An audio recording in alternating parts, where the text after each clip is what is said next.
माझ्या मातेची मातेच्या सहवासात लहानाची मोठी झाली, तारुण्यात पदार्पण केलं आणि योग्यता वया घेतला. देवा ब्राह्मणाचे साक्षी इष्ट आशिष्टाचे आशीर्वाद मातापित्याच्या आशीर्वादानं या श्वासाकडे प्रवेश केला. होम समुद्री सप्तपदी चालली, नाते जनावे अशी शपथ पाहिली. एवढं यांच्यामध्ये गोडवर हातात सती सावित्रीचा हिरवा तुरा घातलेला, पतीचं महत्व पटवून देणारे मणिमंगळ सूत्र कंठी घातलेला. खरोखर आनंद वाटतो तो एकाच गोष्टी, कारण हे सौभाग्याचे लेणार मला लाभले. एवढं तर मानवी तेजस्वी जीवनाचा आत्मा म्हणजे परमेश्वर. प्रत्येक आम्हा स्त्रियांचा खरा परमेश्वर कोण असेल तर तो सौभाग्याचा धनी होय. आणि प्रत्येक स्त्रीनं आपल्या सौभाग्य धन्याची सेवा करणं हे प्रत्येक स्त्रीचे कर्तव्य होय. हा आदर्श आपल्या जीवनी आहे. सुखाचा संसार करण्यासाठी करतो, पण बरोबर आश्चर्याने एक सारखी मार्गदर्शन करते. ते माझ्या स्वामी, माझे स्वामी. अजून राहिले माझे ना, माझे प्राण, माझे प्राणेश्वर, माझ्या जीवतीचे जीवतेश्वर स्वामी. जिथे कुठे तुम्ही असाल ना, क्षणभर करून येणार त्या जागेचा ध्यास करा आणि लवकरात लवकर लटपटीनं या माझ्या माया येऊन मला मंगलमय असा आशीर्वाद द्या, मंगलमय असा आशीर्वाद द्या, मंगलमय असा आशीर्वाद द्या. या माझ्या संसारात मला सुखचित्र दिसू लागले आणि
हे औदार्याच्या देवतेचा अखंड पुढे मंडित सौभाग्यवती. एक सारखी तुमचे मार्गदर्शन करत होते. कधी तुम्ही या आणि माझ्या आधीच झालेल्या मनाचं समाधान कराल ना. तरी सुद्धा एका स्त्रीची योग्यता आम्ही जाणतो आणि हे औदार्याच्या देवते सागराच्या सरिते मंगलमय तेजाच्या मंगलमय देवते या तुझ्या पातिव्रत्य तेजाला राजा वीरमणीचा कोटी कोटी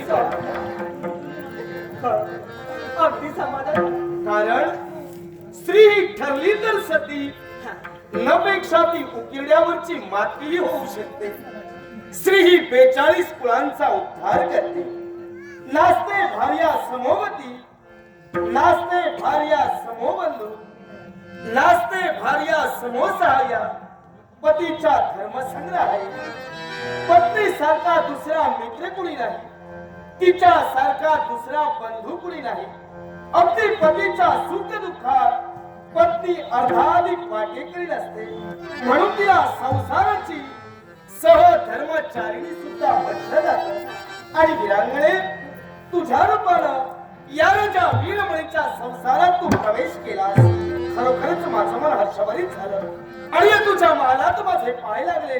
पण मला सांग, अगदी तुझे लक्ष वेधले होते ते आमच्या येण्याकडे की काय? पण स्वामी, संसारूपी रथाची दोन साथी, एक म्हणजे पत्नी आणि दुसरं म्हणजे पती होय. ही जर काय ताकद सुरळीत चालली असेल ना, अहो संसार सुखाचा चालते. एवढं तर आजपर्यंत ते आपण आपला संसार चालवतो ना, एकमेकांच्या आचार विचाराने आजपर्यंत आम्ही संसार करतो. अर्थात संसाराची ताकद समगतीनं चालायला हवी तर तो संसार सुरळीत होऊ शकतो. पण तरी सुद्धा या तुझ्या महालात माझे पाय लागले. क्षणभर माझं मन हर्षभरित झालंय. पण बारकाईनं मी तुझ्या देहाचं निरीक्षण करतोय. एका बाजूला प्रश्नचिन्हाची सावळ तुझ्या सर्वांगावर मला दिसते. एका बाजूला तुम्हाला विवंचनित दिसते. सांग, तुझी सौभाग्याची देवता कुठे कमी पडली का? अहो, या माझं नित्याचं कर्तव्य तुमच्या जगाची सेवा करा. तुमच्या मंगलाला आशीर्वाद द्यावा हे माझं आशीर्वाद. मग या विलंब नको. यावेळी अगदी मन माझं प्रसन्न होतं. अगदी मनाला धन्यता वाटू लागली. आणि एवढं सगळे सांगतो तर आश्चर्य नाही. या माझ्या मंदिराच्या ठिकाणी, या मंदिराच्या ठिकाणी ही मूर्ती शोधते. हा, ही मूर्ती शोधते. ही मूर्ती शोधते.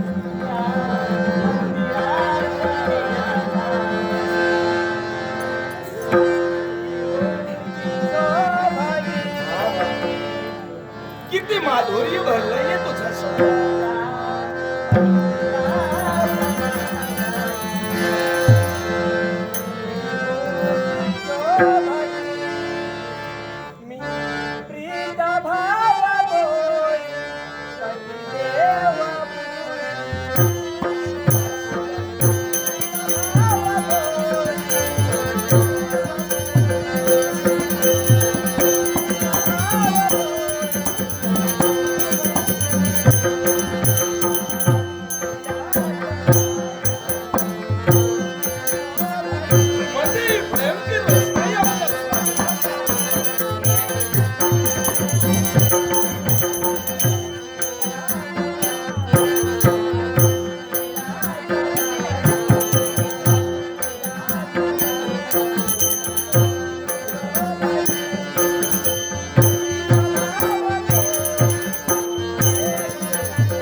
तुझी कीर्ती या विश्वाच्या कोणान कोपऱ्यात दरवळून जाईल असा शुभमंगल आशीर्वाद स्वामी बरोबर झालं माझ्या मनाचं समाधान. मी तुझ्या या महालात बोलतोय खरा, पण मन मात्र माझं विवंचन नाही. याच्या मुळाशी कारण काय माहितीये का?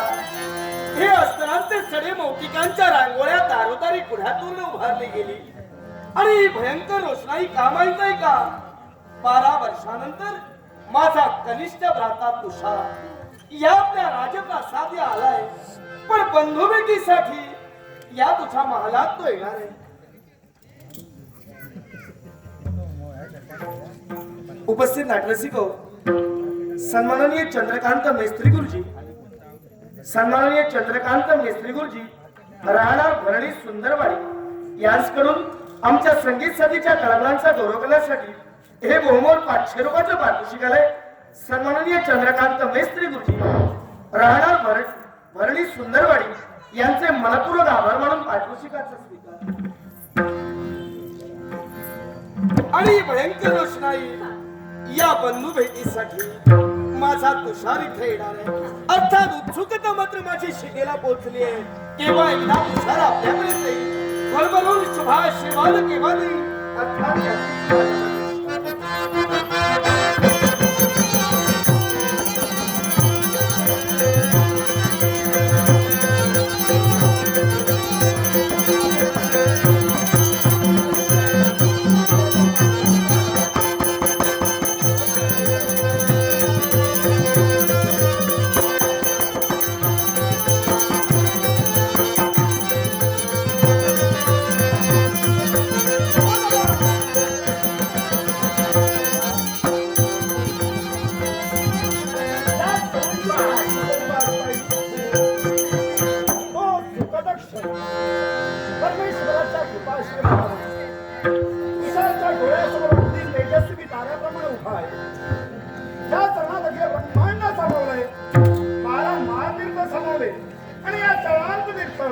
आपल्या मस्तकी चर्चित करावं यात एका उदांत हेतून माझे येणं आपल्याकडून झालं.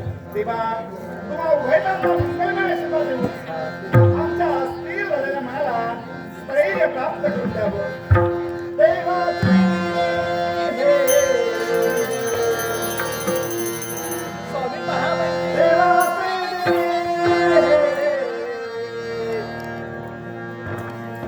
देवाचे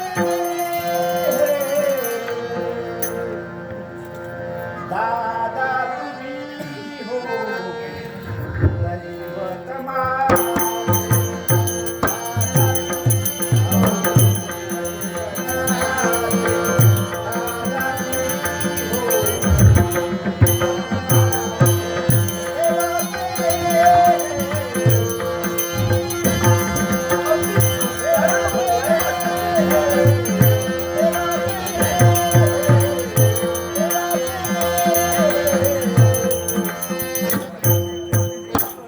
आपण मध्ये परमेश्वर आहात. दादा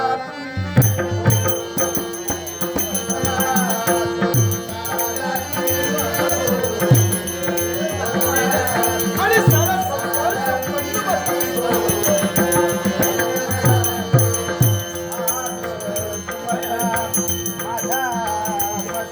अरे सदैव पाठीशी आहे.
सफलास तुम्हा दोघांचाही आशीर्वाद मिळाला खरंच मन कृतकृतार्थ झालं. पण आई, ज्या 12 वर्ष क्षणांची मी आतुरतेने वाट पाहिली होती, कारण प्रत्येक पुत्र असू द्या किंवा कन्या असू द्या, प्रत्येकाला वाटतं की आपल्या आई वडिलांचं दर्शन आपल्याला घडावं, आणि म्हणून आम्ही सुद्धा त्या अनुधारणात अत्यंत वापरण्याचं कार्य केलं. नाट्यरसिको प्रियांश प्रथमेश मेस्त्री यांच्याकडून माझ्याकडे गौरवण्यासाठी बोंबला 100 रुपये पारितोषिक आलंय. तसेच काही फुलं अशी असतात ती कोमेजून जातात, पण कोमेजून जरी गेली तरी त्यांचा सुगंध हा सदैव दरवळतच असतो. तसेच माझे मोठे बंधू उमेश मेस्त्री यांच्या स्मरणार्थ आणि प्रमोद मेस्त्री यांच्या स्मरणार्थ माझे बंधू अक्षय मेस्त्री यांच्याकडून बोंबला 100 रुपये पारितोषिक आलंय. दोघांच्याही आत्म्याची शांती लाभो हीच ईश्वरचरणी प्रार्थना करून पारितोषिकाचा आदरपूर्वक स्वीकार. तसेच कैलासवासी चिंतामणी पांचाळ बुवा यांच्या स्मरणार्थ जितेंद्र उर्फ बापू गोवेकर यांकडून माझ्याकडे गौरवण्यासाठी बोंबला 200 रुपये पारितोषिक आलंय. जितेंद्र उर्फ बापू गोवेकर यांना गणपती गजानन उदंड आयुष्य देवो आणि त्यांच्या कलेत त्यांचा सदैव उत्कर्ष व्हावा ही परमेश्वराची प्रार्थना करून संयुक्त दशावतार नाट्य मंडळ या मंडळाच्या वतीने पारितोषिकाचा आदरपूर्वक स्वीकार. पण दादा, तुमचा आशीर्वाद मिळाला, उचलता भावानं मला सुद्धा जायला हवं. अरे नुकताच कुठं आमच्या भेटीसाठी तू आलास. 12 वर्षांचे आमचे लक्ष वेधले होते ते कुठायला. 12 वर्षानं ही सगुण सावळी मूर्ती पाहिली, केवळ एकदा डोळे भरून तुला पाहिलं असंच मला झालं होतं. आणि आज माझ्या आशीर्वादासाठी तुझी पावलं पडली आणि सहज तुझ्या मुखातून शब्द बाहेर पडताय. मन तुझं विधावस्थेत सापडलंय की का? आमचं भाग्य थोर आहे, कारण तुमच्या सारख्या भावाचा सहवास आम्हाला लाभला. कारण हे परमभाग्य कुणाच्याही जीवनात कधी कुणाला प्राप्त होत नसतं. यासाठी पूर्वजांचे परमपुण्यही थोर असावे लागते. माता पित्याचा मंगलमय आशीर्वाद प्रत्येक पुत्राच्या पृष्ठभागी असावा लागतो. अर्थात तुम्हा दोघांचाही आशीर्वाद मला मिळाला. लवकरात लवकर मला सुद्धा अरण्याच्या दिशेने प्रयाण करायचंय, शिकार साध्य करायचंय. म्हणजे स्वतःचं मनोधैर्य केलं, स्वतःची महत्वाकांक्षा पूर्ण करण्यासाठी साऱ्या दादा बहिणीचा मंदिरमय आशीर्वाद घ्यावा. मित्र मैत्रिणी समवेत खेळत खेळावा ही तुझी इच्छा. हा कोणाची लहानांची इच्छा पूर्ण करणं आमचं मोठ्यांचं कर्तव्य आहे. माझा आशीर्वाद सदैव तुझ्या पाठीशी आहे. तुमची अनुज्ञा विजयी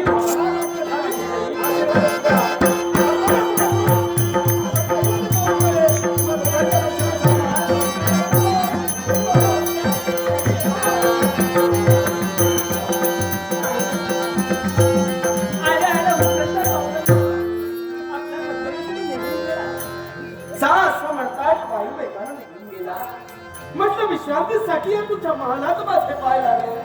पण हा काय प्रकार? या तुझ्या महालात अकस्मित नारायण नावाची लोक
योगोपासते तेषा युक्ताभियुक्तानाय योगक्षेम वाहम्य.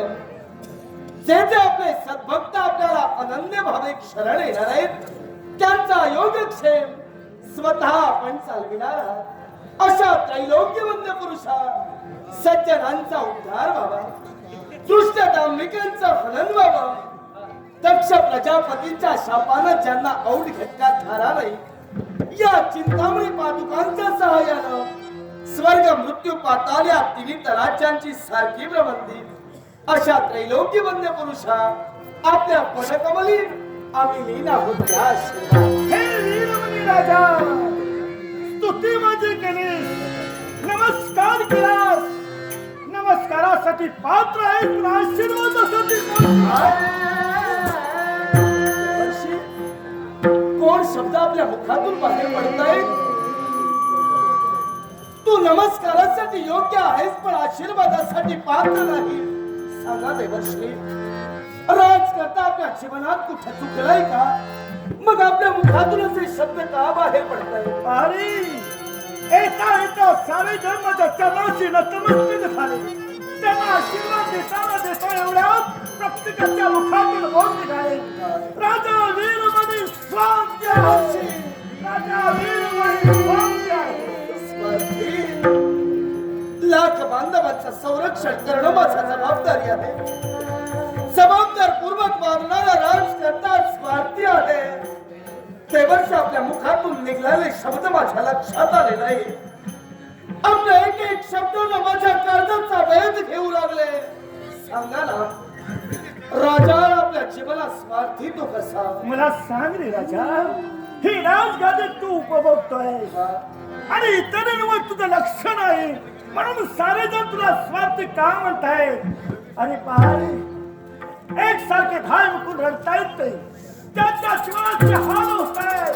प्रत्येक मला सांगते राजाला साधा राजा सांगते आम्ही प्रत्येकाच्या माती जबाबदारी दिली हो. बालदार, चोपदार, अमात्य, लोकपाल, मंत्री महोदय, मानाचे मानकरी, पदाचे पदाधिकारी प्रत्येकाच्या मागे आम्ही जबाबदारी दिली. प्रत्येक जण आपापली जबाबदारी यथायोग्य पार पडतोय. हे राजा, आणि असंही असताना राजा वीरमणी आपल्या जीवनात चुकलाय. हे राजा, दुसऱ्यावर विश्वास ठेवला त्याचा कार्यभाग संपलाय. काय? कारण ज्यांच्यावरती जबाबदारी दिली ते पार पाडत नाहीस म्हणूनच एक असुर निर्माण झालाय. ते असुर तुझ्या प्रश्नाला खेळताय.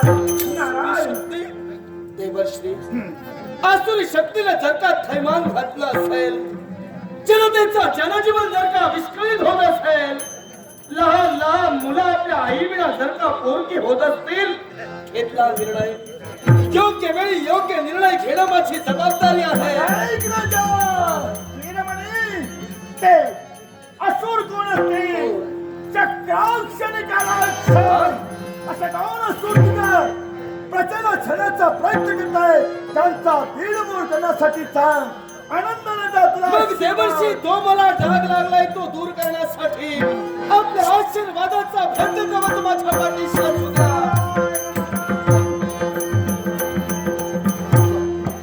महाराणी वीरांगणी, तुझा आनंदाचा गोड निरोप मला हवाय. आज माझ्या तत्वाला, माझ्या ब्रिजाला जो डाग लागलाय तो मला धुवून काढायचे. तेव्हा नवऱ्याला आनंदाचा गोड निरोप हवाय. येतोय मी. यावेळी तुमचा मार्ग मी तुमचा मार्ग आत्मेसाठी करतो.